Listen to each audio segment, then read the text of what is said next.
mañanas del miércoles, cosa de dar tiempo si alguno lo quería rendir por los problemas que hubo. Bueno, pero recién lo Eh, reintegraron a Reynoso el miércoles, así que el martes no podía rendir. el, ¿Entendés? Y él no ha sí, recibido ningún mensaje, dice. bueno, ahí quizás pasó en el interín ese de que avisamos o yo avisé y lo habilitaron. Eh, en A ver, les definitiva, hago una pregunta a todos sí. los alumnos que están acá. Por favor, habiliten sus micrófonos y contesten. No sé por qué, tal vez ustedes ya lo hablaron con los profes y por eso lo hacen así.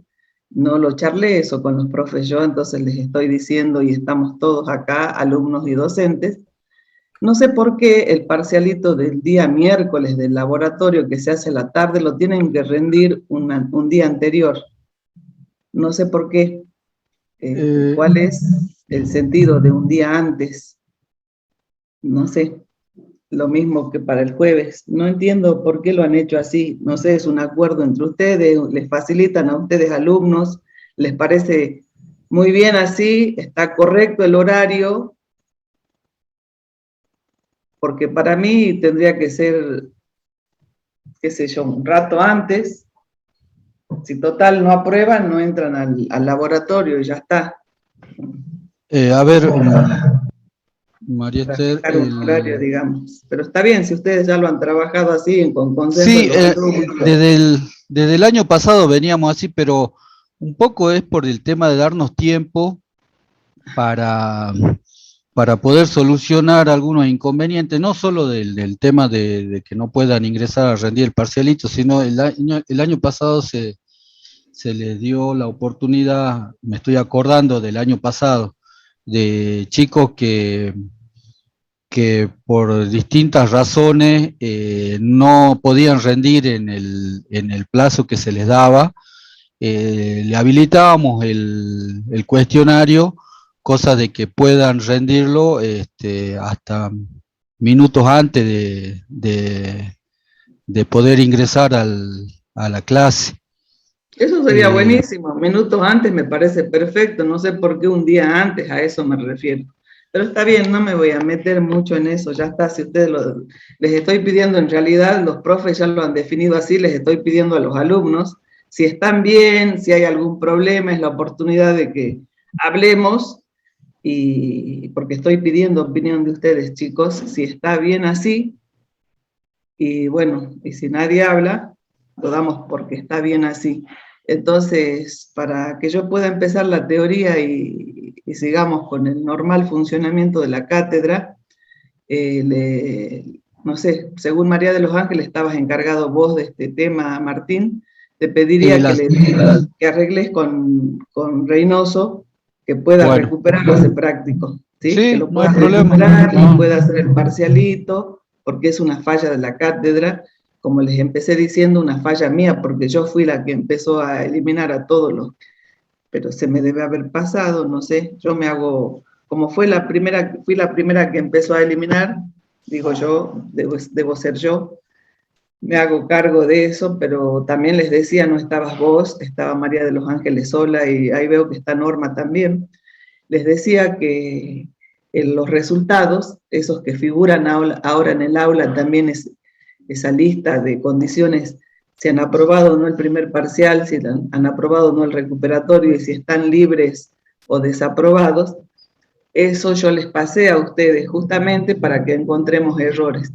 Pero evidentemente no hemos encontrado errores, y se da el caso más puntual, que se ve que los otros fuimos solucionando, incorporando. Yo incorporé otro alumno que me escribió, me di cuenta, no estaba, bueno, pero evidentemente a Reynoso no le dimos una solución. Y eso que somos 5 docentes, no le pudimos dar una solución para que haga el parcial y para que estén en las condiciones, y más aún porque es un alumno que ha aprobado en la primera instancia, ni siquiera ha ido a un recuperatorio y no ha podido continuar con las materias. Entonces es algo que le debemos dar solución, ¿sí? Bueno, Nicolás, vas a tener tu oportunidad, así que no te hagas problema. Genial, profe. Muchas gracias. Ahí estuve viendo en las horas de los mails que me reinscribieron el miércoles a las 8 de la noche, así que capaz por eso no me llegó el Bueno, mail ¿quién lo del... ha? A ver, estamos todos de la cátedra, faltaría Patro nada más. ¿Me podrían decir quién lo ha reinscrito en el aula Reynoso? Creo que fui yo, María Esther, reinscribí a varios, no me acuerdo bien, creo que fui yo. Y bueno, ¿y por qué yo? y por qué si no estaban inscritos no han hablado para darles la oportunidad de rendir el parcial? Si los he inscrito en la noche, ya sabías que de geología el parcial para el miércoles no lo pudo hacer, entonces tenía que poder recuperar el jueves. ¿Por qué no hemos hablado eso? ¿Por qué no nos hemos puesto en contacto como cátedra? Está bien, alguien reingresa, pero ya vos ya te tendrías que haber dado cuenta, Norma, que si él es de geología y lo estás incorporando el miércoles a la noche, evidentemente las actividades del miércoles no lo pudo hacer. Entonces inmediatamente tendríamos que haber estado actuando para el jueves. Claro, sí, de acuerdo. No recuerdo bien el horario cuando él me respondió, no sé si fue el jueves o el miércoles a la noche o el jueves, no recuerdo, porque a veces uno hace la corrección de la falla y bueno, en el momento quizás no tuve la respuesta de él, no sabía bien qué había pasado. No recuerdo cómo fue exactamente. Quizás él me contestó al día siguiente, no ese día, sino al día siguiente. No conocía bien el problema. Yo lo que hice está bien, lo que pasa es que vos, ¿por qué lo has reintegrado? A ver, al aula, porque te fijaste en el listado que yo te pasé y estaba aprobado y no estaba en el aula. Claro, sí, yo empecé a corregir uno por uno porque tenía a la noche, mandé todos los listados a los demás docentes para que sepa quiénes estaban en la situación de seguir, porque eso me había comprometido yo a hacer el listado y agrupar a los chicos en grupos nuevos. Ese era mi trabajo. Entonces no vamos a tener otra oportunidad de hablar y está bien, no hay nada que no podamos hablar estando presentes todos los que están presentes. Les digo, profes María de los Ángeles y Martín, ustedes no deben depender de Norma. Norma está encargada de los seminarios. Los encargados de los laboratorios son ustedes. ¿Entienden? Entonces ustedes tienen que fijarse que los alumnos que tienen que hacer el laboratorio tenían que fijarse si estaban en el aula o no, si había algún problema, porque si no, si cada uno no asumimos la responsabilidad que tenemos, pueden pasar cosas así. Si ustedes se hubieran dado cuenta, hubieran sabido que Reynoso era de geología. Y si no estaba en el aula hasta el miércoles a la noche, no iba, seguramente estaba ausente en el laboratorio. ¿Sí? Porque si no, no sé, ahora Norma no se acuerda y es así. Siempre cuando ocurre algo tiene que haber un responsable.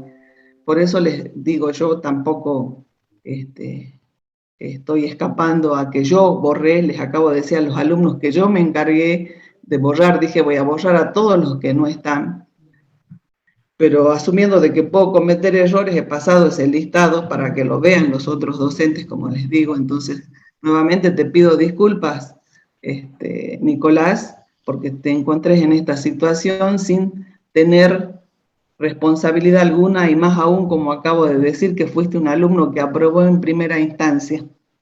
¿Está bien? Entonces no te tendría que haber pasado esto en la materia. Bueno, lo vamos a solucionar. Bueno, ahora voy a empezar con la clase porque si no, no vamos a llegar a ningún lado.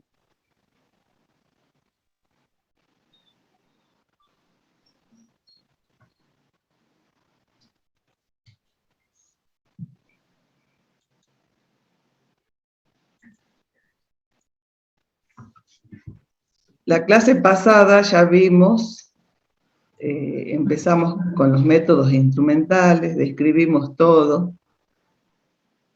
Nos quedaba para ver en esta oportunidad, cuando hablábamos de los métodos instrumentales de calibración, Les dije que había métodos de calibración con estándares externos, métodos de calibración de adición estándar y métodos de calibración del patrón interno. Vamos a ver cada uno de ellos y vamos a empezar con los métodos de calibración con estándares externos, que eran lo que yo les había mostrado cuando uno preparaba, o acá que teníamos acá, cuando uno preparaba un patrón, ya hablamos por qué tenía que tener color, preparaba un patrón de menor concentración, a partir del cual preparábamos una serie de patrones, el blanco, y la muestra tenía que sufrir el mismo tratamiento. Por lo tanto, también habíamos hablado que debía hacer el espectro de absorción con cualquiera de los patrones, y que teníamos que hacer una curva de calibrado donde se conocía justamente la concentración de cada uno de esos patrones a los cuales medíamos la absorbancia, que esta curva de calibrado respondía a la ley de Lambert y Beer, ya la vimos. Bueno, teniendo presente eso, vamos a decir que ese es el método de calibración con estándares externos. Yo preparo los estándares y hago la curva de calibrado. Entonces, se preparaba, como dicen, concentraciones conocidas del analito, se medía la absorbancia y tenía que darnos una respuesta de este tipo, de acuerdo a la ley de Lambert y Beer. Y acá dice cuándo se usan esos métodos de calibración con estándares externos. Cuando yo quiero calibrar un procedimiento de medida, calibrar un análisis, hacer correcciones de interferencia, cuando la matriz no produce interferencias, eso lo vamos a ir viendo. Bueno, pero en realidad cuando uno hace una determinación experimental, uno no logra tener los puntos todos representados por esta recta, que todos los puntos caigan dentro de esa recta. Cuando uno hace una determinación experimental, y acá tenemos el blanco, a partir de ahí tenemos cantidades crecientes del patrón, y acá tenemos la muestra, entonces estamos calibrando con patrones externos. Cuando uno hace las determinaciones, ve que acá tenemos un punto por encima de la recta, por debajo, por encima, o sea que uno va a tratar de trazar la mejor recta que represente esos puntos. Tratar de trazar la mejor recta, estamos diciendo si efectivamente nuestra determinación se ajusta a la ley de Lambert y Beer. La representación es una recta. Bueno, para hacer todo eso, ustedes van a hacer seguramente en el seminario una prueba con algunos datos experimentales que se les va a dar. Si justamente decir que esta recta tiene representación de estos puntos, van a encontrar el coeficiente de correlación.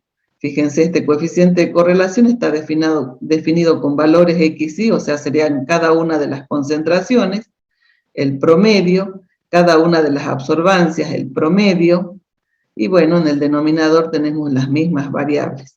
Encontramos ese coeficiente de correlación. Ese coeficiente de correlación puede ser mayor o menor que -1, entonces puede ir entre -1 y +1, puede describir una correlación negativa o positiva perfecta. Acá pueden ir leyendo, van a ir viendo, eso lo van a ir determinando ustedes, que ese R tiene que ser mayor que 0,99, todo eso lo pueden leer y lo van a poner en práctica.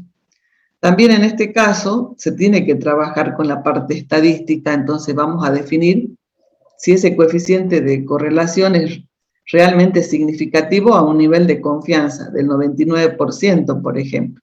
Y se encuentra un T calculado en función de estas variables, R, donde sería ese coeficiente de correlación, el número de datos -2, y encontramos y lo comparamos también con un T calculado, al nivel de confianza N-2, sacamos de la tabla T de Student, y nos fijamos, si el T calculado es mayor que el T crítico, se concluye que existe una correlación significativa. O sea, dicho de otra forma, que esta recta está representando muy bien y responde a la ley de Lambert y Beer. También entonces, en función de esa representación, podemos encontrar la ecuación de la recta, de esta recta trazada que represente mejor a estos puntos experimentales, va a tener una ecuación. Esa ecuación va a ser I igual a Bx más A. Si bien nosotros dijimos en absorción molecular, cuando representamos la ley, que era la ley de Lambert y Beer, representaba una ecuación de una recta que no tenía ordenada al origen y sí pendiente, y que la pendiente era epsilon por B, acá vemos que cuando uno hace representa esos puntos a través de una recta, puede no tener ordenada al origen cero, puede tener una ordenada al origen positiva o negativa, ¿sí? Y tiene una pendiente, entonces cambia cuando uno representa esos puntos experimentales, se ajusta a una recta que tiene ordenada al origen y tiene pendiente. ¿Cómo se calcula la pendiente? Si nos fijamos, está en función de valores conocidos para nosotros. ¿Cómo se va a calcular la ordenada? Despejando de esta expresión, representado por sus valores promedios. También tenemos que poder encontrar los errores aleatorios estimados en la ordenada al origen, en la pendiente y en la ordenada al origen. ¿Cómo se encuentran? Fíjense, estas serían variables conocidas. El S de IX es el error o la desviación estándar de I, de los valores de absorbancia respecto a las concentraciones, y esa desviación está dada en función, acá sí aparece una variable nueva, sería el I'. Ese I' no es otra cosa, fíjense, que si yo pongo un intervalo de esas concentraciones, por ejemplo, X2 y X3, resulta que el valor que me da experimentalmente es I2, el valor que me da experimentalmente I3, y yo trazo una recta que mejor las representa, tengo la misma variación acá, la misma variación acá, eso digo es la mejor recta que las representa. Por lo tanto, si yo tomo el valor experimental ajustado en la recta, se va a transformar en un I2', o sea que el prima es el valor ajustado con la recta de regresión. Este I2 experimental tomado en la recta es I2'. De la misma forma, este I3 experimental tomado en la recta es I3'. O sea que los prima son los valores ajustados con la ecuación de la recta. ¿Y cómo los voy a calcular? Con la ecuación de la recta. El I' va a ser B de XY, porque las variables que están en las ordenadas, acuérdense que son las concentraciones, son perfectamente conocidas. Entonces tenemos el valor para cada XY, representamos la ecuación de la recta y encontramos los valores ajustados a esa recta. ¿Se entiende? Entonces podemos encontrar de esa forma la desviación de Y respecto de X para afectar a los errores aleatorios en la pendiente y en la ordenada al origen. Todo eso lo van a hacer ustedes. Acá dice el valor de I' para un valor dado de XY se calcula rápidamente a partir de la ecuación de la recta de regresión, es lo que acabo de poner acá. También podemos definir, ya sabíamos, el límite de confianza, o sea, dónde puede estar definido, en qué intervalo puede estar definida la pendiente, como el valor de la pendiente más menos T por S de B, la ordenada al origen, por el valor de la ordenada al origen más menos T por S de A. Entonces todo eso ustedes pueden encontrar. Y acá lo único que tienen, si se fijan, es, tal vez esto ya ni lo necesiten, hace un montón cuando más o menos manejaban el Excel, es explicarles cómo pueden hacer en el Excel la gráfica. ¿Hay alguna duda acá? Porque voy a pasar a un nuevo tema. ¿Está bien? Bueno, entonces voy a compartir la clase de hoy.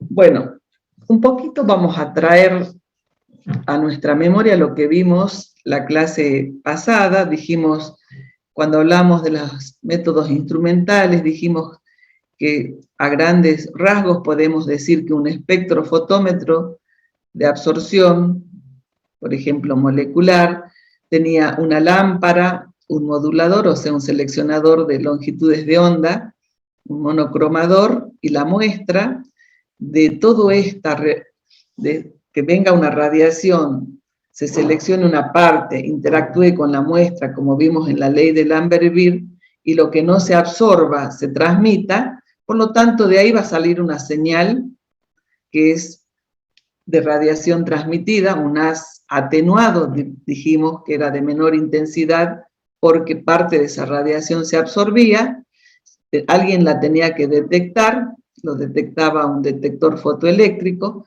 lo convertía en una señal diferente, esta era una radiación, lo convertía en una señal eléctrica, necesitaba generalmente amplificarla, y después esa señal eléctrica puede ser volcada en una escala lineal, analógica o digital, perdón, que me va a dar el instrumento de medida.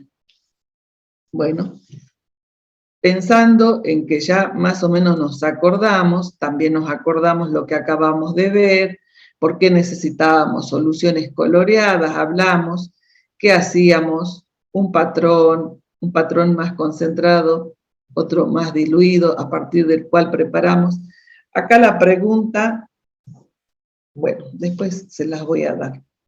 Vamos, nomás si no me voy a perder. Entonces, la muestra lo mismo, hacíamos el espectro de absorción para determinar una longitud de onda a la cual íbamos a trabajar y hacer las mediciones de cada una de esas concentraciones, medir la absorbancia a esa longitud de onda, vimos cómo se podía transformar las medidas de transmitancia en % directamente en medidas de absorbancia para poder hacer la curva de calibrado. También lo que pusimos acá, nadie me dijo, pero ¿qué es lo que está dibujando, profe? Porque hasta ahora ustedes conocen los matraces, estos son tubos Nessler. ¿Qué son los tubos Nessler? Acá tengo, fíjense, tubos Nessler, estos tubos tienen aforo, por ejemplo, este que sea de 100 mililitros, tiene un aforo en 50, pueden ser de 50 mililitros, tienen un aforo en 25, seguramente tienen tapa, son así. Lo que les estoy mostrando es que los tubos Nessler son materiales volumétricos iguales a los matraces que ustedes han visto en el primer cuatrimestre para preparar patrones, para preparar muestras. Y ahora les voy a explicar por qué no tendría que tal vez que trabajar con un matraz y es más práctico trabajar con un tubo Nessler. Fíjense, ¿por qué? Porque yo puedo, por ejemplo, hablando de la instrumentación analítica, ya dijimos recién, necesitamos una fuente que nos dé esa radiación que va a interactuar con la muestra. La muestra tiene que estar contenida en algún recipiente, que en este caso es una cubeta, que esa radiación tiene que ser detectada, esa radiación que emerge o que se transmite a través de la muestra tiene que ser detectada, necesitamos un selector de longitudes de onda, un detector que en función de esa radiación elegida la puede detectar. O sea, necesitamos un selector y un detector. Bueno, por el momento lo tengamos así, a grandes rasgos, ya nos vamos a ir metiendo enseguida conceptualmente. ¿Por qué puedo necesitar tubos Nessler? Supónganse, yo preparo una serie de patrones de coloración roja. Hagan un esfuercito y vean de color rojo esto. Entonces pueden ver que se va acentuando el tono y tranquilamente puedo decir yo, preparé un patrón de 2 ppm, de 4, de 6, de 8 y de 10 ppm.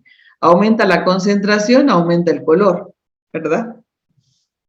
Entonces yo preparo la muestra, hago la reacción color también igual que los patrones y agarro y vengo con ese tubo y digo, el color, ¿dónde se encuentra el color de la muestra? La muestra tiene el color exacto del patrón 2.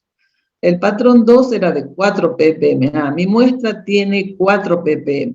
O sea, puedo hacer un análisis, me sirve para un análisis semi-cuantitativo, ¿sí? Si bien el objetivo para nosotros no es ese, sino es cuantificar con exactitud la concentración, pero me sirve para acá, por ejemplo, cuando yo preparo la serie de patrones. ¿Y por qué los tubos Nessler? Porque es más fácil comparar con algo que tenga una geometría pareja, todos los tubos del mismo diámetro, el mismo espesor de vidrio, todo me permite comparar perfectamente los colores. No así en un matraz que debido a que acá hay mayor volumen que acá, nos dificulta una comparación. Por eso se usa mejor un tubo Nessler. Entonces, supónganse, si bien vimos que me sirve en forma cualitativa, les dije cómo, pero yo eso lo puedo utilizar acá. Yo preparo una serie de patrones y preparo la muestra. Y yo puedo venir con la muestra y decir, a ver, comparado con esto, ¿la muestra está dentro de este rango de patrones? Y digo, uy, no, la muestra está mucho más oscura que el patrón más concentrado que yo preparé. Entonces no me sirve. No me sirven los patrones, los tendría que concentrar más o diluir la muestra. Para eso me serviría este análisis cualitativo que les acabo de mostrar, para saber si la muestra está dentro del rango de patrones que yo estoy trabajando. Y la pregunta puede ser, y profe, ¿por qué yo necesito que la muestra esté dentro de este rango de patrones que preparé? Y la respuesta está acá. Si hemos seguido, cuando yo hago la representación de la ley de Lambert y Beer, y estamos buscando, acabo de explicar que tiene que ser una recta, que contenga los puntos, que tiene que tener un ajuste lineal, que hicimos todo el análisis estadístico que acabamos de hablar, estoy viendo que sea una representación lineal, y estoy trabajando en este rango de concentraciones que digamos que está hasta acá, estoy asegurando en ese rango de patrones preparados que se está cumpliendo la ley de Lambert y Beer. Más allá, por acá, y no sé si se responde a la linealidad, en una de esas hay desviaciones de la ley, se cae, deja de ser lineal la respuesta. ¿Me entienden? Entonces, por eso yo necesito que la muestra esté dentro del rango de patrones con los que trabajé, porque yo ya demostré que en ese rango de concentraciones se cumple la ley de Lambert y Beer. Más allá no sé. Por lo tanto, para eso me sirve. La muestra tiene que estar dentro del rango de patrones. Pueden haber dos caminos. Si los patrones están mucho más diluidos o de menor color que la muestra, puedo preparar patrones más concentrados. O es más fácil, diluyo la muestra, de manera que entre dentro del rango. ¿Sí? Bueno, eso lo vamos a ver prácticamente. Podemos hablar de un caso o del otro. Por el momento, necesito que conceptualmente vean eso. ¿Por qué busco que esté dentro del rango? Porque estoy asegurando en ese rango que se cumple la ley de Lambert y Beer. Más allá no sé, por lo tanto la muestra no puede caer más allá. No puede ser que la muestra tenga una absorbancia por acá y yo diga, bueno, no importa, yo hago la prolongo a la recta, vengo así y digo en la escala de concentraciones, no lo puedo hacer. Debo verificar que en ese rango de patrones se está cumpliendo esta ley, la muestra tiene que entrar dentro del rango. Por lo tanto, me puede servir los tubos Nessler, ya preparo la muestra, vengo y digo, perfecto, me cae dentro del rango de patrones, sigo. O hago una dilución. ¿Estamos de acuerdo? Bueno, entonces, si vamos a hablar de instrumentación básica, decimos que estoy hablando en la zona del visible cercano al ultravioleta. Para nosotros el visible, la radiación en el visible nos puede dar una lámpara de tuxteno que va, si bien este rango depende de la bibliografía, pero digamos que podemos andar en ese rango de 350 a 950 nanómetros. Si necesito en la zona del ultravioleta, la lámpara tiene que ser de deuterio, que trabaja en un rango que da de 220 a 360 nanómetros. Entonces necesitamos una fuente Esa fuente nos va a proporcionar una radiación. Parte de esa radiación es la que yo voy a seleccionar para que interactúe con la muestra, ¿sí? Y lo que no absorbe la muestra sale como una radiación transmitida, que el detector la detecta, la transforma y va a un instrumento de lectura. Entonces, en esta secuencia instrumental general, vamos a hacer hincapié en el selector de longitudes de onda. Ese selector de longitud de onda puede ser un monocromador, y el instrumento se va a llamar un espectrofotómetro, o va a ser un filtro de absorción, y se va a llamar un fotómetro o fotocolorímetro. Entonces, y a ver, ¿qué radiación? Puede venir una radiación, la fuente de la lámpara de tungsteno me manda de 350 a 950 nanómetros. Estamos trabajando, supónganse, en la zona del visible. ¿Y qué? ¿Cómo voy a hacer cómo voy a seleccionar la longitud de onda? Y bueno, para eso les traía a colación este cuadrito. Supónganse, el ultravioleta dice va de 100 a 400 nanómetros. Y podemos diferenciar estas zonas. El visible, acá ya dice 400 a 780. El infrarrojo, 780 a 1 milímetro. Bueno, a ver, nos detengamos en la zona del visible. Fíjense, estas soluciones, a unas las veo rosada, naranja, amarilla, azul, un naranja más oscuro, el mismo rosado. O sea, ¿por qué veo yo las soluciones de diferente color? Seguramente porque esa solución absorbe una longitud de un rango de longitudes de onda de la luz blanca y transmite lo que corresponde a este color, lo que corresponde a este color, lo que corresponde a este color, por eso los veo de colores diferentes. Se absorbe y se transmiten diferentes longitudes de onda. Por ejemplo, yo la voy a ver de color violeta, si transmite de 400 a 450, azul, verde, amarillo, anaranjado o rojo. Me dan diferentes rangos. ¿Estamos de acuerdo? Diferentes rangos en función de los colores. Y también nosotros, en estos métodos de análisis, también decimos que si la solución es roja, por ejemplo, pongamos esta o esta, si la solución es roja,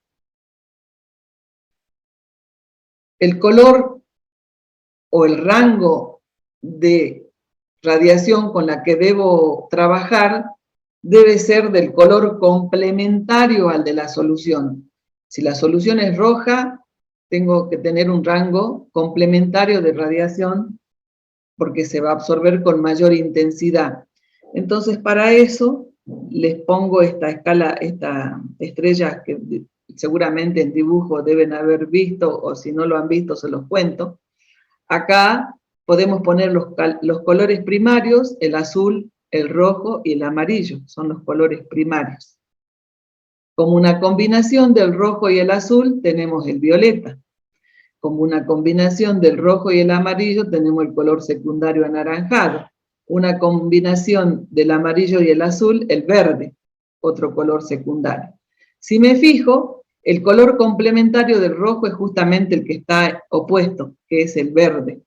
Entonces, si yo tengo una solución roja, tendría que elegir un filtro de color verde o radiación que tenga este rango de longitudes de onda. ¿Se entiende? ¿Por qué del color complementario? Porque se absorbe con mayor intensidad. ¿Estamos de acuerdo? Bueno, entonces, en función de eso, podemos seguir. Bueno, esto lo dejemos para que veamos en otro momento. Entonces, vamos a hablar por la fuente. Vamos a empezar por la fuente. Como recién dijimos, puede ser una lámpara de tungsteno o wolframio, que se dice lo mismo. Se usa en la zona del visible, próximo al infrarrojo, produce en este rango de longitudes de onda. La lámpara de deuterio, fíjense, de 160 a 380, dice acá. Entonces ya sabemos, hay dos tipos de lámpara y se diferencian en los rangos con los que trabaja, ¿verdad? En el ultravioleta, en el visible.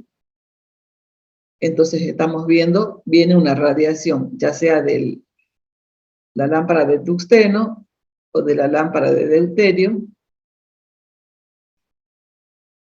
Y dijimos que después venía un selector de longitud de onda y que podía ser un monocromador y se llamaba espectrofotómetro. O sea que de toda esa radiación que viene de la lámpara de tungsteno, yo debo seleccionar, a ver, de toda esa radiación que viene de la lámpara de tungsteno, yo debo seleccionar, por ejemplo, si estoy trabajando con complejos rojos, una zona que esté comprendida en un rango de la zona del verde. Bueno, entonces este selector de longitudes de onda, voy a tener un delta de longitudes de onda que voy a seleccionar para que interactúe con la muestra. ¿Y cuál va a ser ese delta? Fíjense, acá. Yo ya tengo un color rojo, tengo la serie de patrones y voy a tener un delta de longitudes de onda. Supónganse, qué sé yo, si esta solución es azul y por decir algo tiene una longitud de onda de máxima absorbancia a 820 nanómetros, tendré que trabajar como 5 puntos antes, 5 puntos después para tener una curva, ¿no es cierto? Que yo pueda graficar una curva. Entonces, yo voy a hacer un espectro de absorción en un delta de longitudes de onda. ¿Para qué? Para seleccionar esta longitud de onda, donde es máxima, para poder hacer la curva de calibrado. Entonces, voy a tener que ir cambiando longitudes de onda en todo momento para obtener este espectro. Bueno, eso es lo que vamos a hacer. Entonces, si es un monocromador, lo voy a poder hacer al espectro. Para hacer al espectro, acuérdense, necesito tomar, supónganse, 800, 400, 720 nanómetros, 730, 740, 700, o sea, en forma puntual puedo hacer esta gráfica, variando en forma continua las longitudes de onda. Puedo tomar cualquier valor dentro de un intervalo. ¿Sí? Entonces, para permitirme eso, hacer esa variación puntual y poder graficar esa curva, debo tener como selector de longitud de onda un monocromador, que la parte más importante de ese monocromador es la red de difracción. A ver, ¿y qué es eso? A ver, se los voy a presentar acá, después seguimos describiendo. Fíjense, este sería el diagrama de un espectrofotómetro. Todo esto que está en líneas de punto es lo que se conoce como monocromador. Y la parte más importante de este monocromador es esta red de difracción. ¿Estamos de acuerdo? A ver, ¿qué es el monocromador? El monocromador está compuesto, fíjense, estos son espejos planos, estos son espejos cóncavos, tenemos una ventanita por el cual entra una radiación, una ventanita por el cual sale la radiación hacia la muestra. Y hay una red de difracción. A ver, capaz que es el momento que puedo explicar esto mejor. Tenemos la fuente o la lámpara de tungsteno, emite esa radiación que vimos, a un espejo plano, se refleja, esa radiación reflejada, fíjense, pasa a través de una ventana o ranura de entrada hacia el monocromador. Esa radiación se refleja y va a un espejo colimador. Lo que pasa es que todos los componentes de esa radiación se van a reflejar y llegan en forma divergente a ese espejo cóncavo, ¿sí? En diferentes longitudes de onda. Lo que hace este espejo cóncavo es reflejarlas, pero en forma paralela. Llegan todas las radiaciones divergentes, se reflejan en forma paralela, llegan a esta red de difracción, y en esta red de difracción vamos a ver enseguida que se dispersan también, salen en diferentes direcciones, llegan a este otro espejo colimador, que también la función que tiene es de reflejarlas en forma paralela y dirigirlas a este espejo plano, el cual las refleja, pasan por la ranura de salida, y acá, por ejemplo, en esta cubeta estaría la muestra. Parte de esa radiación se absorbe, lo que no se absorbe se transmite, y finalmente va a llegar a un detector. ¿Estamos de acuerdo? ¿Qué otras cosas tenemos acá en estos componentes? Este es un ventilador, y este, fíjense, acá dice que es un filtro de luz espuria. Lo que pasa es que uno generalmente cuando trabaja va a abrir, donde está la cubeta, vamos a ver, hay un dispositivo que nos permite levantar la tapa, poner la cubeta, y cuando uno levanta la tapa está en un laboratorio donde hay radiación, la luz blanca que tiene de iluminación el laboratorio. Esa sería el filtro de antiluz espuria, para que esa luz no se vea como la proveniente de esta lámpara de tuxteno. Y este ventilador es que va a cortar esa radiación con cierta frecuencia, que es la frecuencia con la cual va a detectar este detector, solamente para asegurarme entonces que la radiación que va a llegar al detector sea justamente la que viene de la lámpara de tuxteno. Acá aparte hay ese filtro de la luz blanca de iluminación, por lo tanto me estoy asegurando que solamente viene la radiación de la lámpara de tuxteno y cumple todos estos circuitos. ¿Estamos de acuerdo? Bueno, entonces nos vamos a ese monocromador que tenía todos esos espejos planos, espejos colimadores y lo más importante que era la red de difracción. Esa red de difracción es una superficie pulida que posee estas hendiduras. Supóngase que yo estoy viendo desde arriba, es como una vista de arriba, es como veríamos un campo que hacen todos los surcos para sembrar. Exactamente igual, solo que fíjense, estoy hablando de 300 a 2000 líneas por milímetro tiene. Desde ya, entonces tiene esos surcos, por supuesto que es una superficie espejada. Entonces, si yo lo veo, esto lo veo de arriba, si lo veo de costado, tengo acá, estos serían los surcos. ¿Y qué partes importantes tenemos? Fíjense que acá tendríamos la radiación que incide, esta es la normal, al plano, la radiación que incide, con la normal forma el ángulo de incidencia, se refleja esa radiación, tenemos el ángulo de reflexión, se refleja o se refracta. Bueno, ¿y qué características tienen las distancias que hay entre ambos surcos? Y hay una ecuación que está dada en función del seno del ángulo de incidencia, el seno del ángulo de reflexión, fíjense, de esta distancia.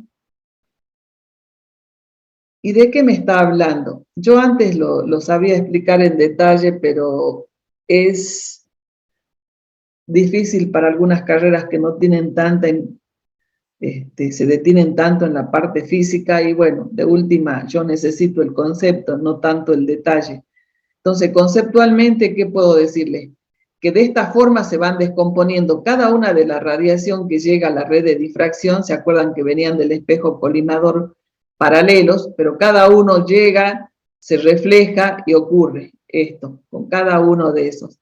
Y sin perder de vista que tiene un comportamiento de onda y de cuántos de energía la radiación electromagnética, dijimos que pueden producirse los fenómenos de las ondas interferencia, difracción, reflexión, interferencias constructivas, destructivas. Acuérdense que se sumaban, se restaban las intensidades en función de la interferencia. Bueno, teniendo en cuenta todo eso, lo que les quiero decir es que podría haber, por ejemplo, si yo tengo una longitud de onda de 150 nanómetros, y sería de segundo orden esa radiación, 2 por 150 sería lo mismo que tener una de 300 de primer orden. O sea que estoy diciendo que una radiación de 150 nanómetros de orden 2 es igual a tener una radiación de orden 1 y 300 nanómetros. Esas dos se superpondrían, por ejemplo. Entonces, para eliminar los órdenes superiores, por ejemplo, en este caso, trabajar con la de 300 y de orden 1 y no con la de segundo orden y 150, están estas ecuaciones que lo que uno hace es decir, bueno, se trabajan con los órdenes inferiores y eliminamos los órdenes superiores. A ver, entonces, ¿dónde van a ver este concepto? Acá, donde está espejos colimadores, espejos planos, todo. Acá hay un filtro eliminador de órdenes superiores de difracción.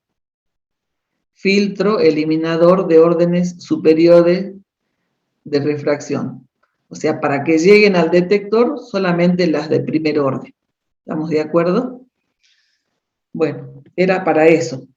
Simplemente necesitaría mostrarles eso para que entiendan cuando referimos a órdenes superiores, eso.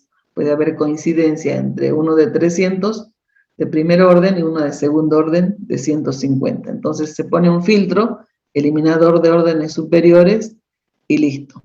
Entonces lo importante acá es que cuando llega cada radiación que llega a la red de difracción, se refleja y ocurre esto, cada uno, ¿sí?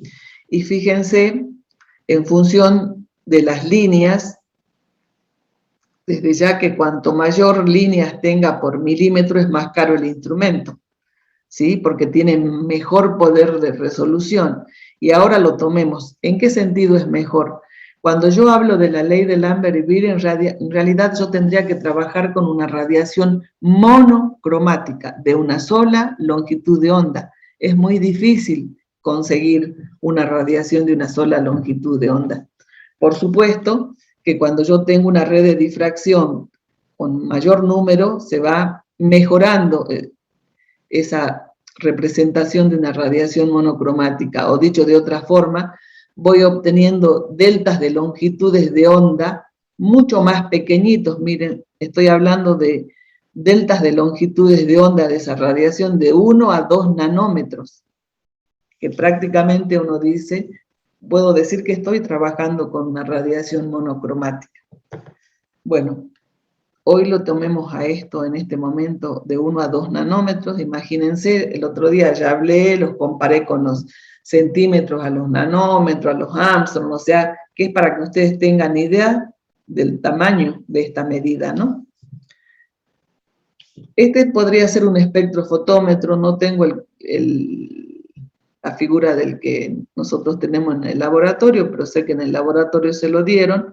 Lo único importante y que ya deben saber ustedes, tenemos un control que me permite seleccionar las longitudes de onda en forma puntual,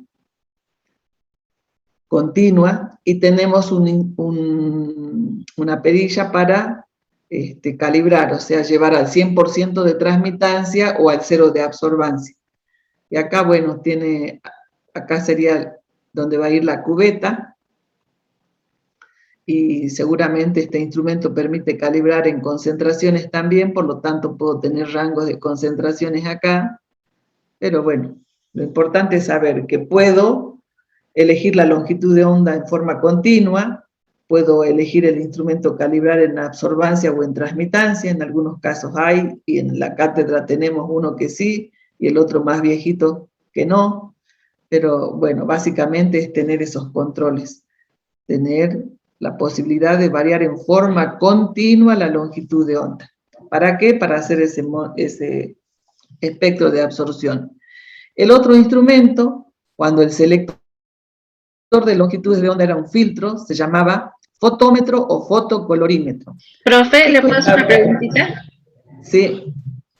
Profe, ese instrumento que pasó es el Andali digital, el que está en el laboratorio, ese. No, no tengo en el laboratorio, no lo tengo. Lo encontré en internet. Ah, porque no, había uno negrito. Sí, no importa, eso lo van a ver ustedes en el laboratorio, no importa. Lo importante es que sepamos que puedo calibrar en absorbancia o en transmitancia y tengo una perilla que me permite variar en forma continua la longitud de onda.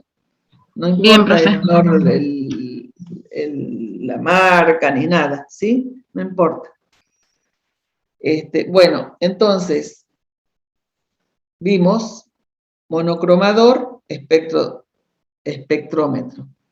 Y como siempre se olvidan, estoy tratando de decirles para que se acuerden. Monocromador, espectrofotómetro, me permite variar en forma continua, y como me permite variar en forma continua, puedo hacer un espectro de absorción, se llama espectrofotómetro. Puede variar en forma continua la longitud de onda. ¿Estamos de acuerdo? Entonces no los quiero que se pongan como que van a encontrar la respuesta, no sé. Está todo en las palabras. Un espectrofotómetro me permite hacer un espectro de absorción, puedo variar en forma continua la radiación. Un fotocolorímetro, fotómetro, tiene como selector un filtro, que los filtros son vidrios coloreados. Entonces, por ejemplo, si yo estaría representando el porcentaje de transmitancia de ese vidrio en función de longitud de onda, y acá me va a servir esto que vimos. Si la solución es roja, yo voy a elegir un filtro verde, de color verde el filtro. ¿Estamos de acuerdo? Entonces, me fijo, si yo grafico el porciento de transmitancia, voy a tener una respuesta de este tipo. Que generalmente el instrumento trabaja al 50% de la transmitancia, o sea que en realidad me está dando un delta de longitudes de onda con la cual va a trabajar, este delta. Y esta longitud de onda donde es máxima la transmitancia es la que va a caracterizar al filtro. Entonces, sí es de la cátedra, por ejemplo, tenemos, acá se ponen las cubetas, también tenemos un selector para calibrar en transmitancia o en absorbancia, y esta sería la que me va a posicionar los diferentes filtros en el instrumento. Tenemos un sistema de revólver, acá no se ve bien, pero supónganse tengo un filtro a 460, a 490, a 530, y bueno, y así. Pero entre 490 y 460 no tengo posibilidades de poner nada. Solamente tengo así, como les digo, 460, 490, 530, 560, y bueno, no me acuerdo los otros más. ¿Qué me está diciendo? Que tienen valores discretos. Es este o este, y entre este y este no tengo posibilidades. No puedo variar la radiación en forma continua. ¿Estamos de acuerdo?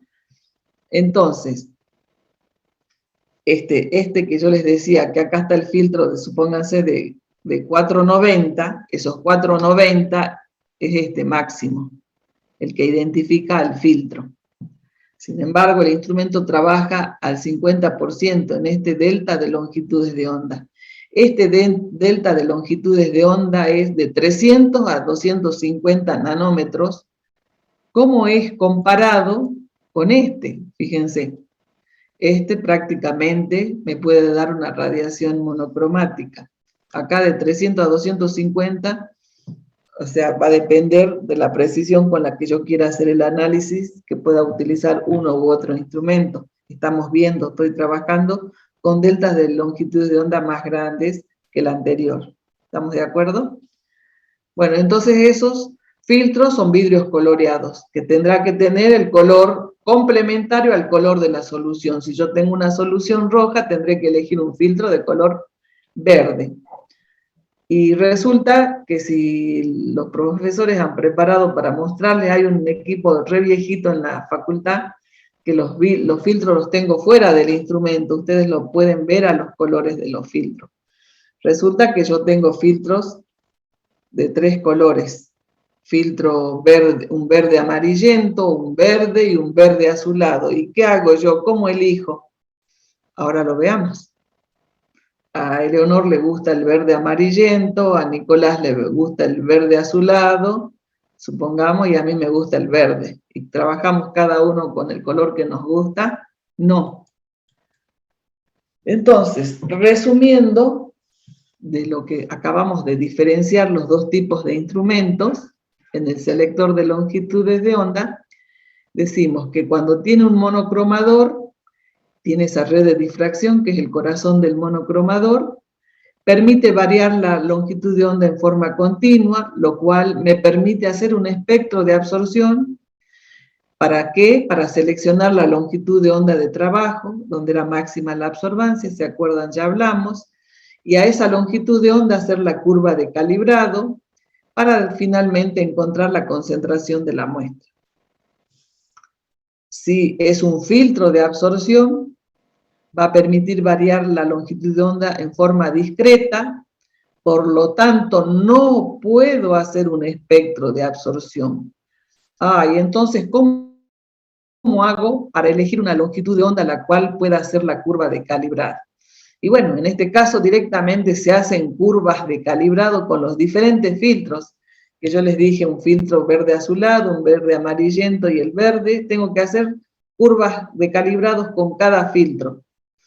Y elegir un filtro en el cual voy a medir la concentración del analito. A ver. Sería esto, por ejemplo. Hago la curva de calibrado, fíjense, para un filtro, para el otro filtro y para el otro filtro. Desde ya, si estas serían las respuestas, yo ya tengo que descartar el longitud de onda 1 porque no está respondiendo a la ley de Lambert y Beer. O sea, hago curvas de calibrado y deben responder a la ley de Lambert y Beer. Entonces, si lo rechazo a esto, tengo para elegir estos dos. ¿Y en cuál de estos dos filtros o cuál de estos dos filtros va a ser elegido para hacer la medición de la muestra? En ese caso tengo que empezar a hablar de la sensibilidad de este método instrumental. Vamos a definir como sensibilidad a la variación de la absorbancia respecto de la concentración, variación de la absorbancia respecto de la concentración. Estoy hablando de sensibilidad definida de esta forma, variación de la propiedad medida respecto a la concentración que es conocida. No es otra cosa que la pendiente de estas rectas, ¿o no? La ley de Lambert y Beer, ¿estamos de acuerdo? Serían las pendientes. Entonces, si yo busco que hacer la medición de la muestra en aquellas condiciones donde sea más sensible, tenga mayor sensibilidad el método, tendría que elegir cuál, quién va a tener más sensibilidad, el que tenga mayor pendiente. Tendría que ser el lambda 2, ¿verdad? Y es lo que hacemos, entonces elegimos el lambda 2 para hacer la medida de la muestra. Si bien esto matemáticamente, conceptualmente de absorbancia y concentración lo vemos, ¿qué significa que sea más sensible? Me olvidé dibujar eso, pero lo podemos hablar ahora, a ver. ¿Qué significaría que sea más sensible? Fíjense, que si yo estaría comparando dos concentraciones, una acá y otra acá. Entonces, comparo en la primero, tengo esta absorbancia. En el segundo, tengo esta absorbancia. Tengo este delta de absorbancia. Si hago la misma comparación en el otro filtro, tengo un delta de absorbancias más grande, ¿verdad? ¿Qué me está diciendo entonces? que por muy próximas que sean las concentraciones, el instrumento va a ser capaz de ver grandes variaciones de absorbancia, grandes variaciones de la propiedad medida. Por eso digo, entonces, que este filtro es el que tiene mayor sensibilidad. Por más próximas que sean las concentraciones, el instrumento va a ser capaz de encontrar grandes variaciones de absorbancia.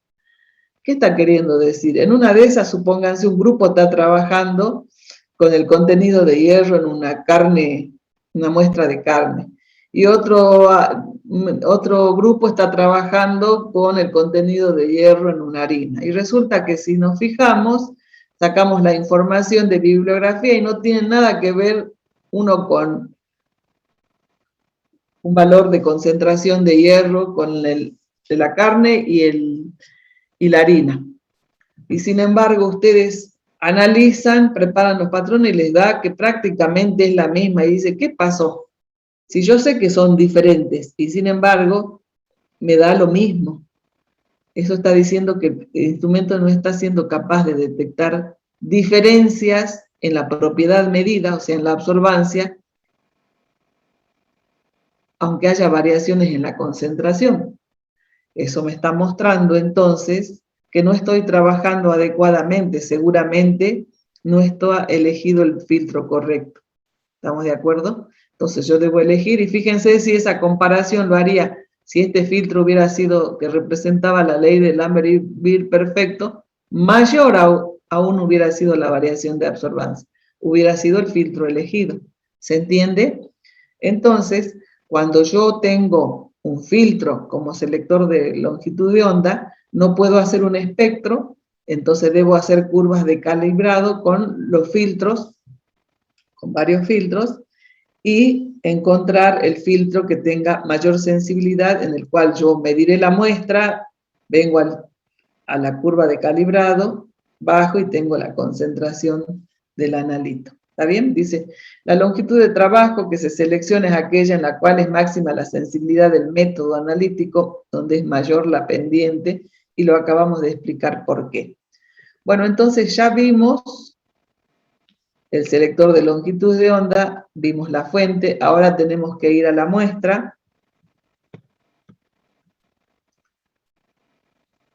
La muestra está en una cubeta y acá también pueden leer con detenimiento. Bueno, si estamos en la zona del visible, la cubeta puede ser de un vidrio ordinario o sílice. Si estamos en el ultravioleta, debe ser de sílice fundida o cuarzo. ¿Qué formas de cubetas hay? Tenemos estas no las tenemos, pero se las muestro porque existen, desde ya que contienen menor volumen de solución. Para el infrarrojo, dice, para gases.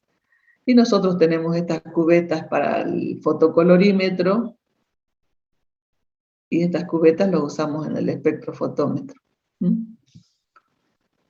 Bueno, después, si nos acordamos,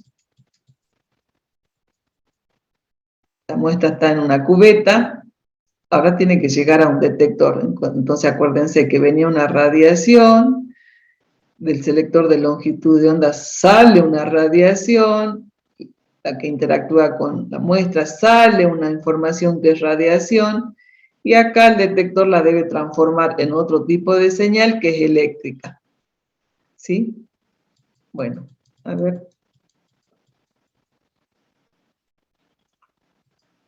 Bueno, los fototubos o tubos fotomultiplicadores. El detector es entonces un tubo fotomultiplicador, que se basa, fíjense como dice, en ese principio de que viene un fotón, incide en un cátodo que está hecho de una especie emisora, es un fotón, viene la radiación, interactúa con esa superficie fotoemisora, se genera un electrón y por lo tanto se genera una corriente eléctrica.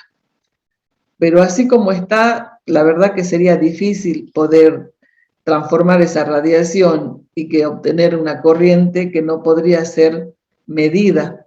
Entonces, en realidad, si bien se basa en los fototubos, es un fototubo multiplicador, porque fíjense qué va a pasar. Tiene una ventana, ¿no es cierto? La radiación llega a ese fotocátodo.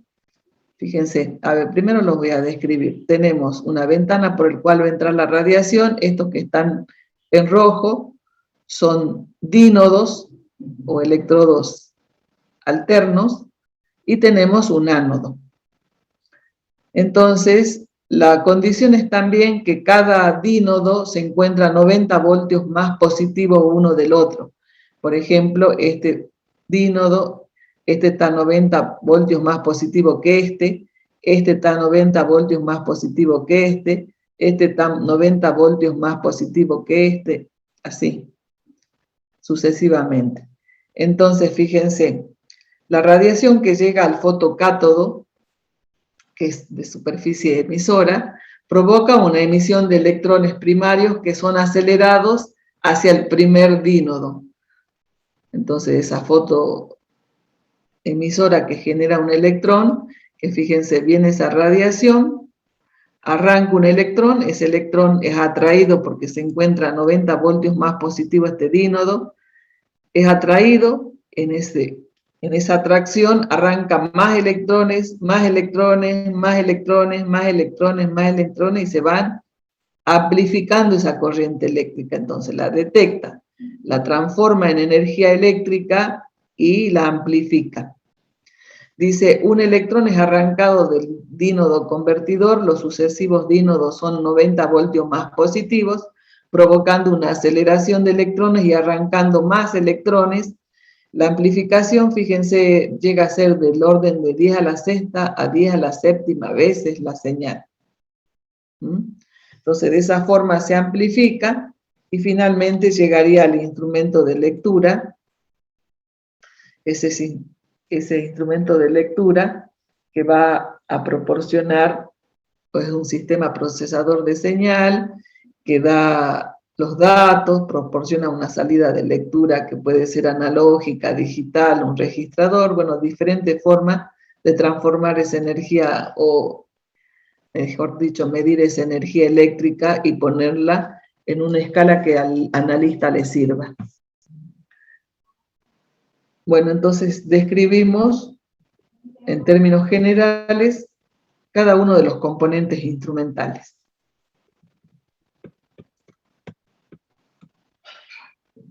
Y acá, como vimos hace rato, puede haber un espectrofotómetro de absorción de simple haz, que ya se los describí, o puede venir un espectrofotómetro de doble haz. Fíjense que los primeros componentes son los mismos, acá inclusive nosotros tenemos un espectrofotómetro que si bien no es de doble haz, trabaja como si fuera de doble haz, porque puede almacenar información. Fíjense, tendría una lámpara de tuxteno, una lámpara de deuterio, una posibilidad de que una o la otra se ponga en funcionamiento. Viene la radiación y acá tenemos como siempre el monocromador. Lo importante acá es que sale de ese monocromador la radiación y se divide. Se divide en dos señales, una por las cuales, por ejemplo, puede estar pasando los patrones y otra señal que vaya pasando por la muestra y finalmente llegue la información al detector. Entonces, ¿cómo hace? Yo he tratado de dibujarles acá este divisor rotatorio que se encuentra acá. ¿Cómo hace? Tiene zonas huecas por donde pueda pasar la radiación y zonas espejadas por donde se refleja, ¿no es cierto? Entonces, esto está visto desde arriba. Acá esto está rotando y bueno, llega un momento en que cuando pase por la zona vacía, se dirigirá hacia un lado y cuando se refleje hacia el otro. De esa forma, un haz lo divide en dos. Uno que pase por las muestras y otra que pase por los patrones. O si están haciendo el espectro de absorción por el blanco y los patrones, supónganse, dependiendo de lo que quieran hacer. Desde ya que es un instrumento mucho más caro porque tiene más componentes ópticos, ¿verdad? Aparte del monocromador, tiene otra serie de espejos y demás que lo hace más caro. En el caso nuestro, como les decía, trabajaba como si fuera de doble haz, porque me permitía, por ejemplo, es un instrumento que tiene una computadora, un microprocesadores que permiten almacenar en la memoria. Entonces, supónganse que venía la radiación, bueno, lo hagamos así, que venía la radiación, yo ponía el blanco y le decía que lea el blanco en un rango que vaya de 440 a 540. Entonces, medía el blanco a todas esas longitudes de onda y lo almacena en la memoria. Después lo ponía en contacto con uno de los patrones, también en ese rango, almacena la información y entonces directamente, como la tiene almacenada al blanco en todas las longitudes de onda que le pedí, me va a permitir, fíjense, almacena, le pongo el blanco en un rango de longitudes de onda, en este rango que estoy trabajando, y almacena todos los valores del blanco. Pongo un patrón y también que mida en este rango. Entonces, como tiene almacenado el valor del blanco, ya hace la corrección y no tiene que llevar al 100% de transmitancia cuando pongo el blanco y viene esta radiación, como les explicaba la clase pasada. Cada vez que cambiamos la radiación teníamos que calibrar con el blanco. Bueno, en este caso, como tiene almacenado, lo compara y directamente me va dando los valores.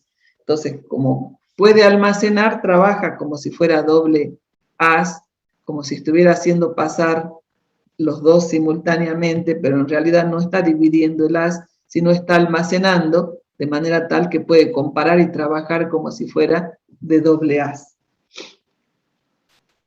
Bueno, acá encontré otro instrumento, me pareció interesante, fíjense cómo divide, acá está la fuente ultravioleta visible, ese espejo que permite dividir, viene el monocromador, viene este espejo que también puede dividir en dos las radiaciones, una va sobre la muestra, perdón, y otra va sobre una referencia y los compara y saca.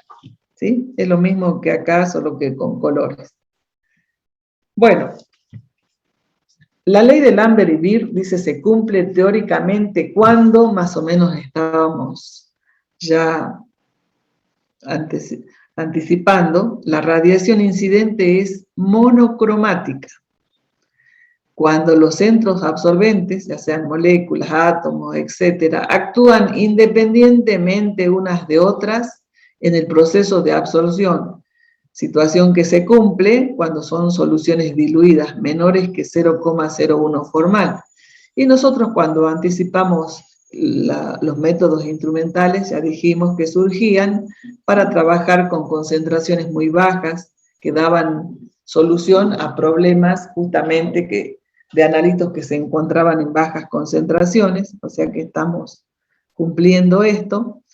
Y también que la absorción está limitada a un volumen de sección uniforme y constante. Ese volumen es el que está contenido en la cubeta, un volumen de sección uniforme y constante. Bueno, así como hay calibración con estándares externos donde nosotros hacíamos la curva de calibrado, esta curva de calibrado, calibración con estándares externos, se puede calibrar con un solo estándar, calibración con un estándar externo. Calibración con un estándar externo. Pero ¿cuándo puedo utilizar? Cuando el rango de concentraciones previstos es limitado, o sea, cuando yo sé, supónganse, estoy analizando en el laboratorio, siempre llegan muestras, ya es una rutina para el laboratorio determinar las concentraciones de analitos en ese tipo de muestras, entonces yo ya sé que siempre van a estar en un rango donde yo ya mostré la linealidad, o sea, donde yo mostré que se cumplía en ese rango de concentraciones donde siempre cae la muestra, se cumplía la ley de Lambert y Beer. Entonces, cuando yo tengo un rango de concentraciones previsto bien limitado y sé que se cumple la ley de Lambert y Beer, puedo decir que puedo encontrar la concentración de la muestra comparándola con un solo patrón. Preparo un patrón, cualquiera de esos que mostraron que se cumplía la ley del Amber-Beer. No necesito prepararlos a todos, preparo uno. Entonces voy a decir que, y acá a propósito no pongo absorbancia, sino pongo señal. Nuevamente les vuelvo a decir que este método se aplica a cualquier método instrumental. Esa señal puede ser absorción, emisión, medidas de potencial de celda, pueden ser medidas de áreas de picos cromatográficos, o sea que por eso yo solamente pongo señal. Entonces, la señal que obtengo cuando tengo ese estándar o referencia es proporcional a la concentración del analito en ese estándar. Preparo la muestra, también voy a decir que la señal que obtengo con la muestra es proporcional a la concentración del analito en la muestra. Entonces, estas constantes de proporcionalidad, ¿de dónde las saqué? Y haciendo la curva de calibrado, como les decía hace rato, ya demostramos que se cumplía la ley del Amber-Beer, por lo tanto, la pendiente de esas ya las conozco.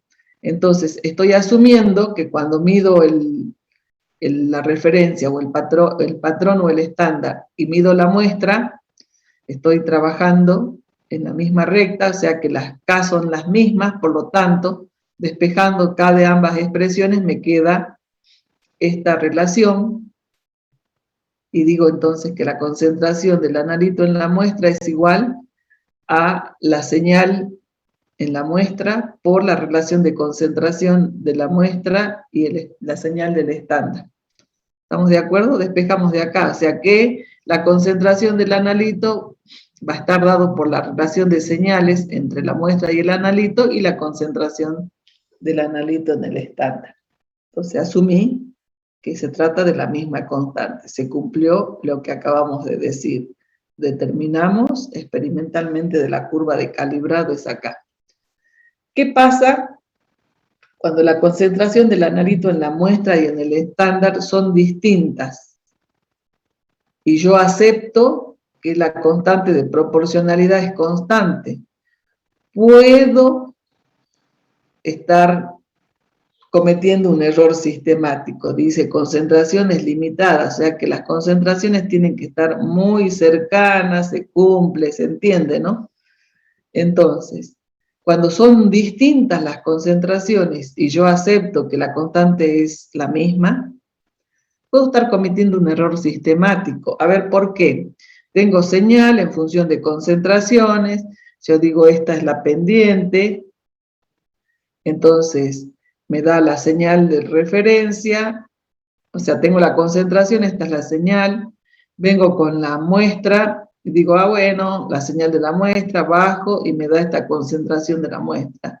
Y resulta que no, que después acá le pasaba esto en realidad, que esta era la relación real. Entonces yo dije que esta es la concentración informada, porque yo dije que esa es la respuesta entre la propiedad medida y la concentración, y en realidad es esta. ¿Qué he estado haciendo? Cometiendo un error sistemático. ¿De qué tipo? Yo informé esta, y sin embargo la concentración es mayor. Tiene un sentido y una magnitud el error, ¿verdad? Bien. Ahora, ¿qué pasa también cuando la matriz de la muestra y el estándar son distintos? Puedo tener también un error sistemático, pero más aún es proporcional. Quiere decir que va a aumentar o va a depender de la cantidad de muestra que yo pese. Entonces, debo equiparar la matriz de la muestra y la matriz del estándar al de la muestra.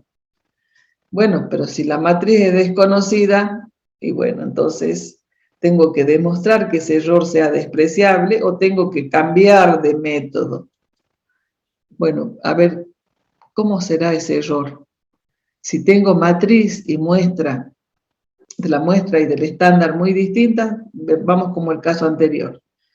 Tengo la concentración del estándar, la señal, digo, tienen la misma, y resulta que mido la señal de la muestra abajo y esta es la que informo.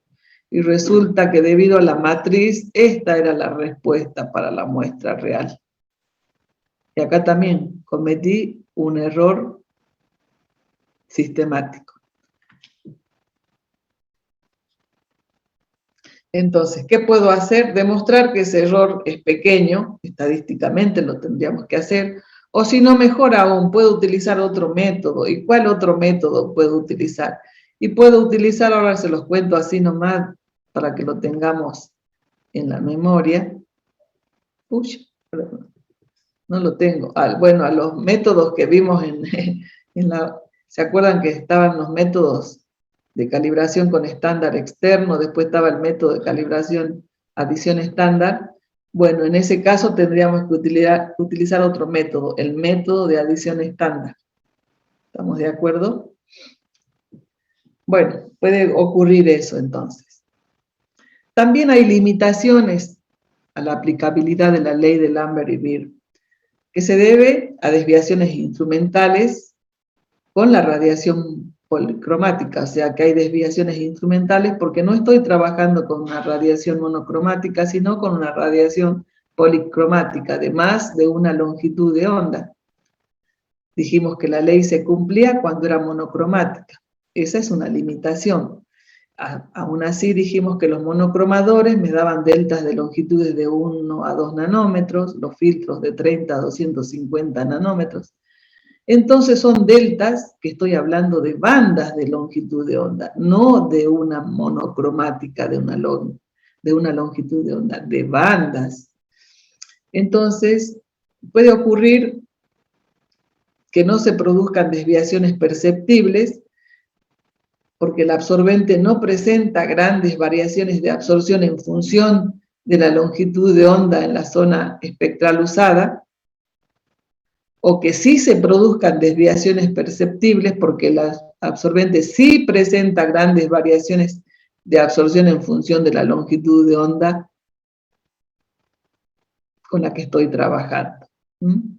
Entonces, hablamos de banda, puede o no haber desviaciones. Analicemos qué pasa cuando la radiación no es monocromática. Entonces, por ejemplo, si tenemos una radiación policromática y vamos a estudiar para una radiación de dos longitudes de onda, lambda prima y lambda segunda. Entonces definimos la absorbancia a la longitud lambda prima, esta expresión ya la conocemos, cómo está relacionada la absorbancia con la transmitancia, sería P' sobre P0, pero era menos, le saqué el menos, entonces invertí, sabemos que es igual a epsilon prima por B por C. ¿Por qué epsilon prima? Porque también dijimos que epsilon dependía de la longitud de onda de la radiación y de la especie absorbente. La especie absorbente ya está definida, es la que está contenida en la cubeta de una determinada concentración. El camino óptico, o sea, que la única que depende de la longitud de onda es el epsilon. De la misma forma para la longitud de onda 2', y de acá despejamos el P' como P0', 10 a la menos epsilon prima BC, y acá también, matemático nada más. Y ahora vemos que la absorbancia de esa radiación compuesta, la absorbancia medida, va a ser la absorbancia de la suma de las dos. Sumamos P0 más P segundo dividido P' más P segundo, transformo. Seguimos trabajando, logaritmo de lo mismo y cambiamos P' y P segunda, reemplazamos por sus valores. Y vemos ahora el análisis. Si epsilon prima es igual a la epsilon segunda, epsilon prima es igual a epsilon segunda, podemos sacar factor común, fíjense, ¿y cómo me queda? P0 prima más P0 segundo por 10 a la menos epsilon B por C. Esto con esta que sale como factor común se simplifica y me queda 1 sobre 10 a la menos epsilon B por C.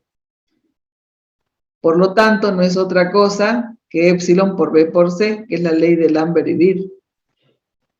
O sea que cuando estoy trabajando en esta radiación policromática y sin embargo en esas dos longitudes de onda el épsilon es constante, se cumple la ley. Ahora, ¿qué pasa si estoy trabajando en esas dos radiaciones y los épsilon no son los mismos? La relación no es lineal, no puedo simplificar nada, fíjense, no representa. Tenemos una representación que no es lineal. Entonces la relación de la absorbancia medida y la concentración no es lineal. No puedo sacar factor común, no puedo trabajar y no puedo llegar a demostrar que es igual, que se llega al resultado de la expresión de la ley de Lambert y Beer. Entonces, conclusión, tengo radiación policromática, en el caso que se cumplen los épsilon, se cumple la ley, cuando son diferentes no. Entonces, ¿qué estoy diciendo? Estoy diciendo lo siguiente: tengo espectros de absorción, supónganse, han sido hechos con diferentes concentraciones de patrón, ¿estamos de acuerdo? Con diferentes concentraciones de patrón. Entonces, yo digo que trabajo con deltas de longitud de onda, fíjense, este delta, que es el mismo que este delta, pero trabajo en esta zona. En esta zona, cualquiera sea la concentración del patrón con el que hice el espectro, digo, acá el épsilon es constante. ¿Y cómo sabe, profe, que es constante? Y bueno, la ley de Lambert y Beer me decía que A es E por B por C. Si la concentración es una constante, es la que está en la cubeta, el camino óptico está definido en la cubeta, para que A sea constante, porque lo estoy viendo acá, que es el mismo valor de A, ¿quién tiene que ser constante? El épsilon, entonces el épsilon es constante. Para ese mismo delta de lambda, tomando en esta zona, me fijo, ¿y cómo es la absorbancia? Distinta. De la misma forma que analizamos recién, la absorbancia va a tener diferentes valores porque el épsilon va a ser diferente. ¿Sí? Entonces, esa es una de las razones. Bueno, entonces, un cachito más, me olvidé. Entonces, si yo estaría trabajando en esta zona, donde el épsilon es constante, voy a tener curva de calibrado de esta forma. Si estoy trabajando acá, deja de tener respuesta lineal en algún rango de concentraciones. Bueno, esto, ¿qué me está diciendo? Me está diciendo por qué yo acá elijo, en el espectro de absorción, elijo la longitud de onda donde es máxima la absorbancia, porque estoy asegurando que el épsilon es constante, estoy asegurando que voy a tener una respuesta lineal.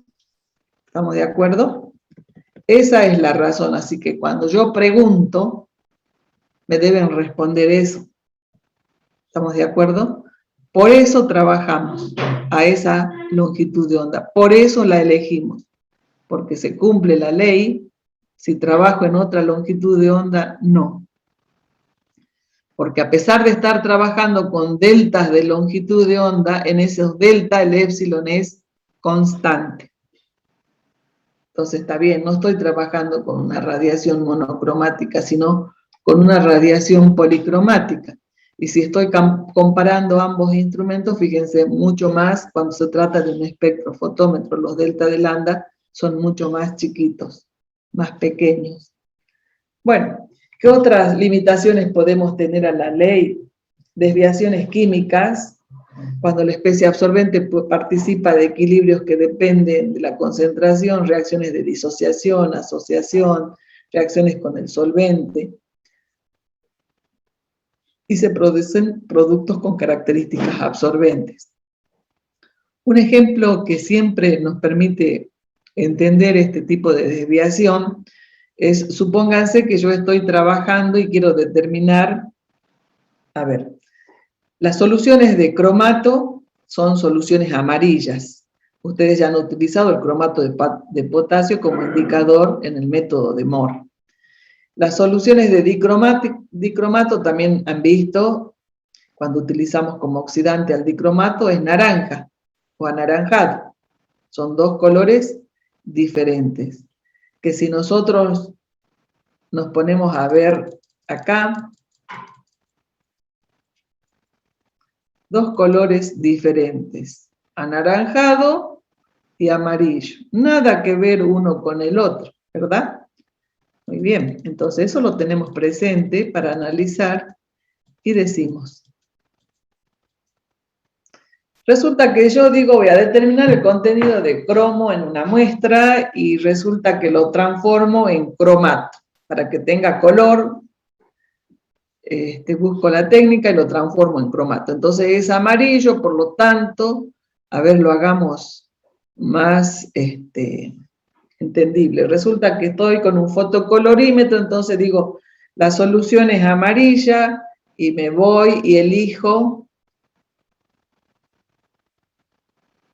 es amarilla, ¿cuál será el color complementario del amarillo? El violeta. Vengo y elijo esta.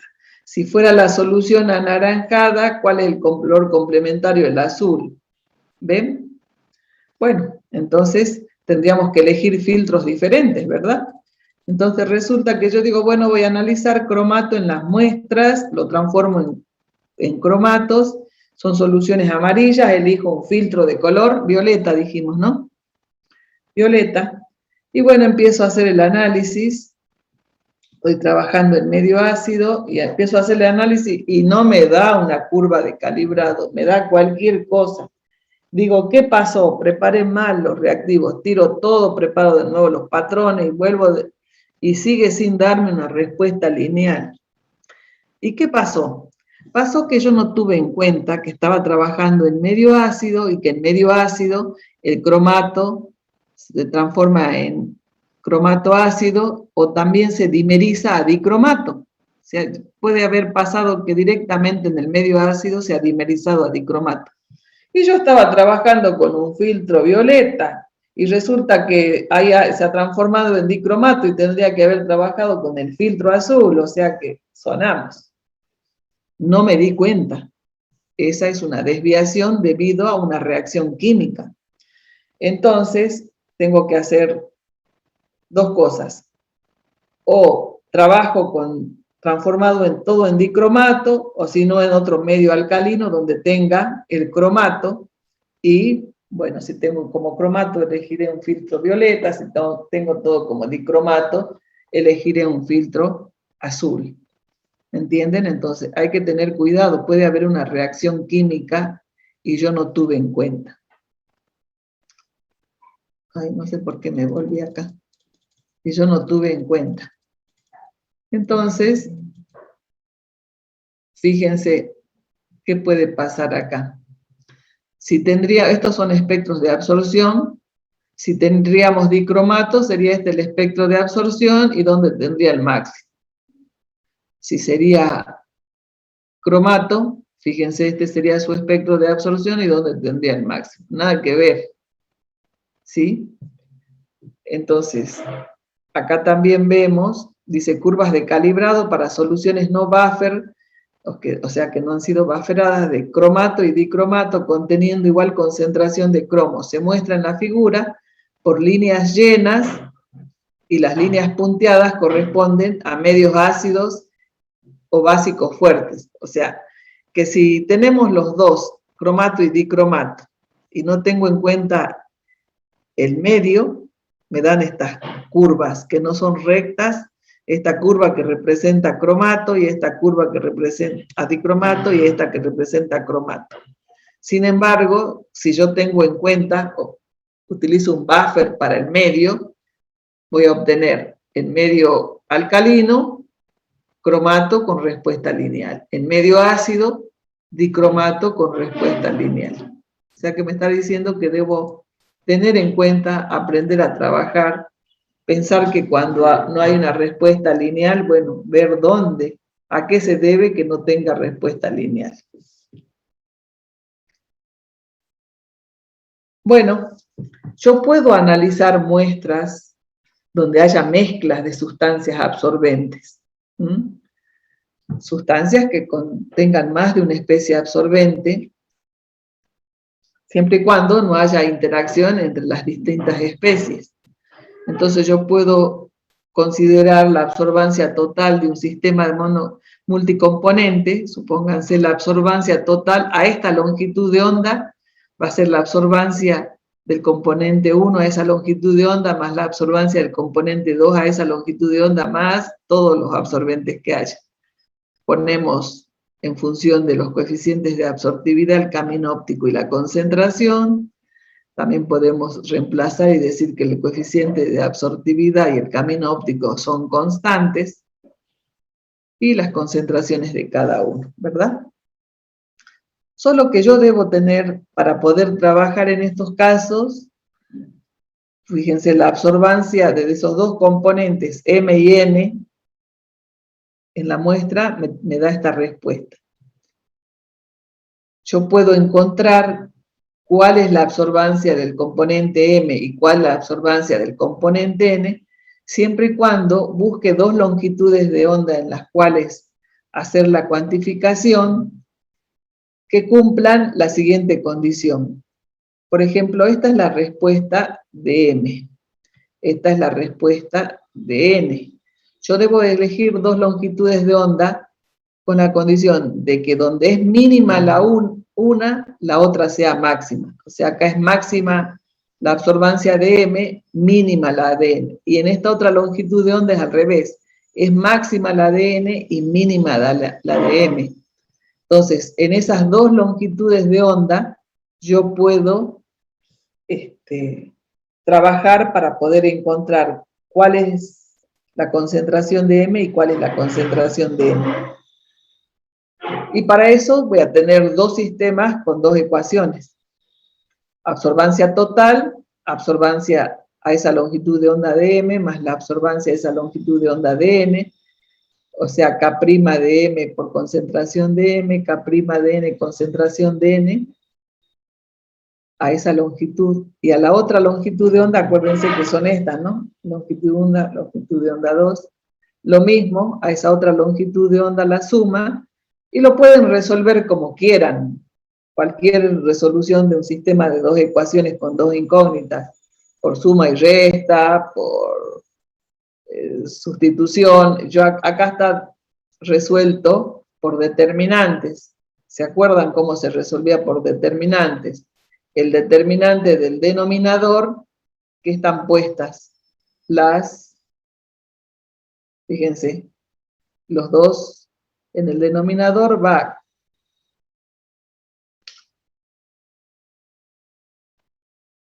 el coeficiente de las variables. La variable va a ser concentración M, concentración N, concentración M, concentración N. Entonces van los coeficientes de las variables, y en el numerador iría lo mismo, solo que como estoy eligiendo M, ¿se acuerdan?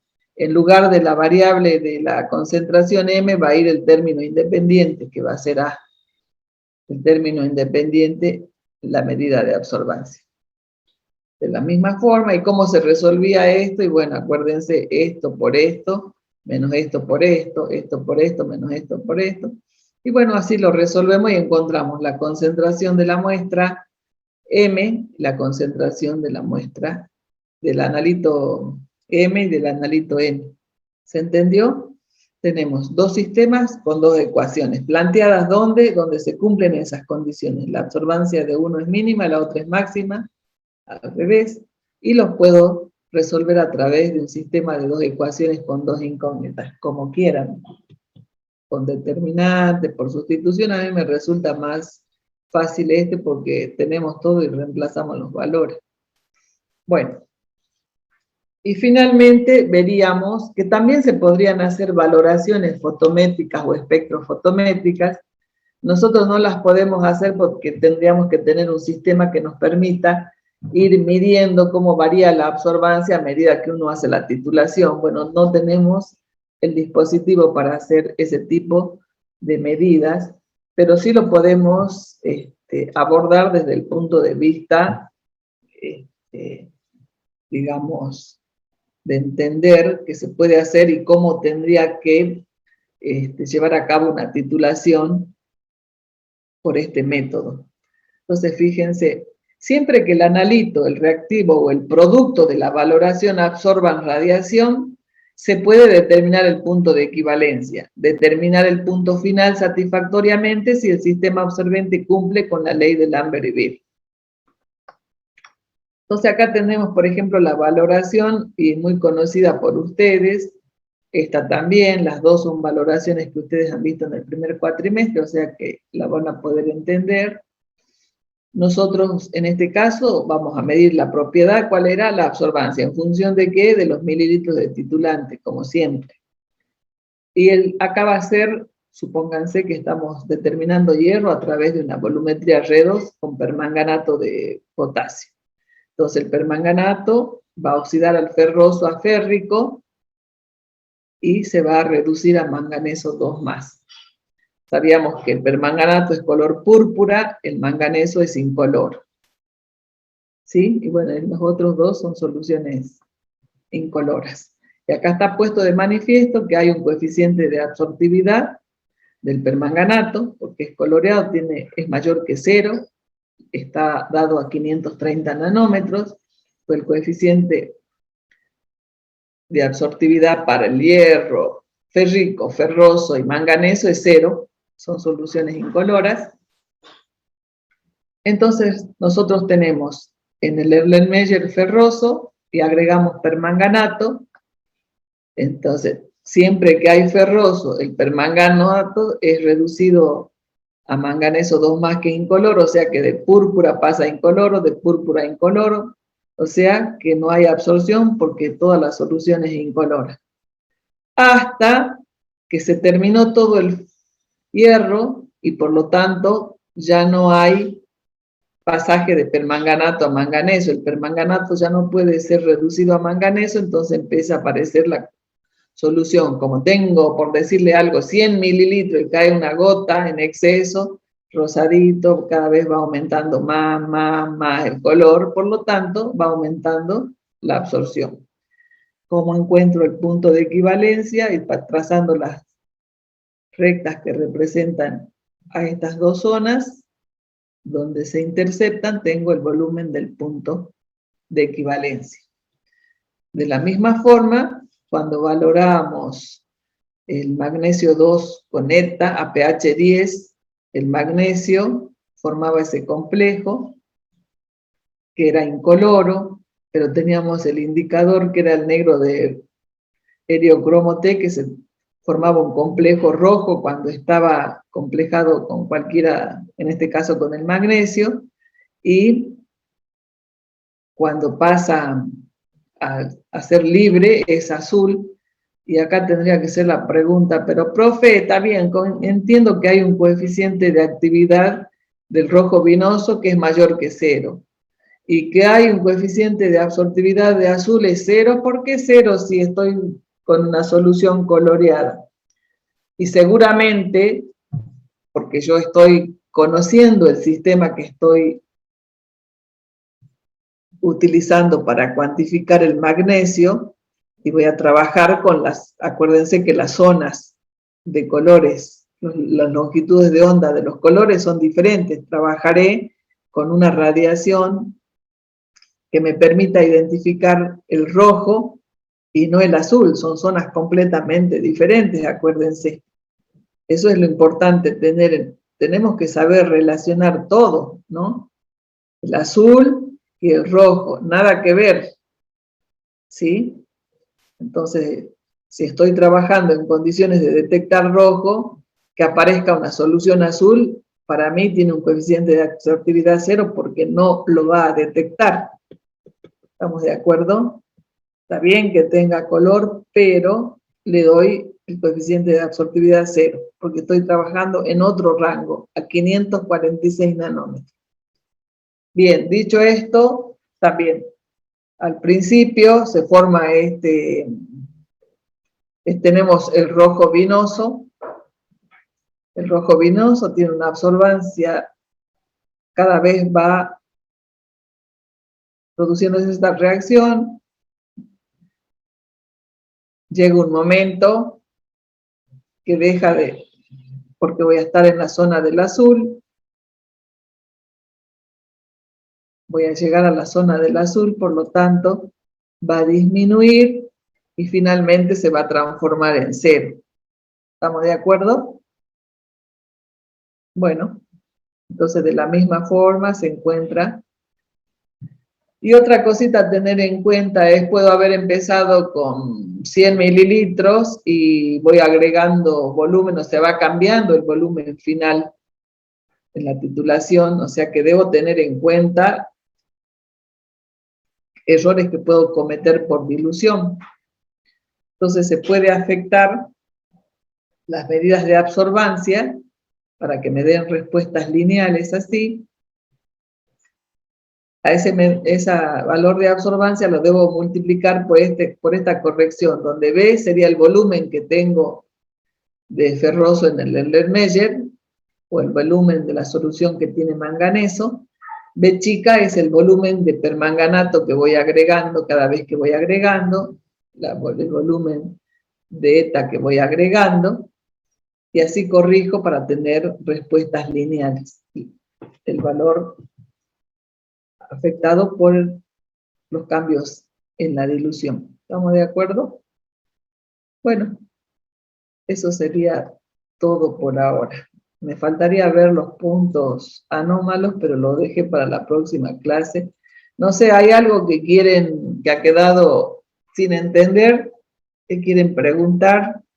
Ya terminamos ahora. Profe, Sí. una duda, en la parte en donde se mide la absorción de mezclas, en la ecuación figura absortividad como A minúscula. ¿Se podría emplear el epsilon o no? La diferencia, ¿cuál es, señorita, la diferencia entre absortividad A y epsilon, absortividad molar? A ver. Si yo expreso la concentración en molaridad, tengo que poner epsilon porque es coeficiente de absortividad molar. Si yo trabajo con concentraciones en otras unidades, partes por millón, porcentaje, partes por billón, tengo que poner A, coeficiente de absortividad, nada más. Esa es la diferencia. Epsilon es porque vos estás expresando las concentraciones en molaridad. Si vos expresás en otras unidades, tenés que poner A, coeficiente de absortividad. ¿Entendió? Sí, profe. Bueno, es eso nada más. Profe, en la última, ay, perdón. Profe, en la última diapositiva, ¿por qué varían los gráficos? Esa, una es logarítmica. ¿Cómo? ¿Por qué son diferentes los gráficos? ¿Cómo? ¿Por qué son diferentes los gráficos? Uno es la gráfica logarítmica. No, acá estás midiendo absorbancia y concentración y mililitros de titulante, nada más. Claro. Absorbancia Bien. y mililitros de titulante. Absorbancia y mililitros de titulante. Bien.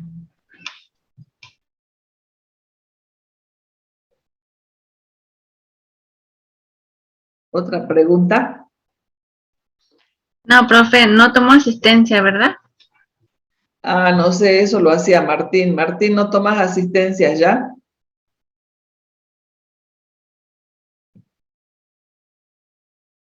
Martín. Hola, sí, me llegué, entré justo a tiempo y no le pasé el formulario, le debo. Perdón. Bueno, tienen que hacer acordar al principio. ¿Sí? Bueno, profe.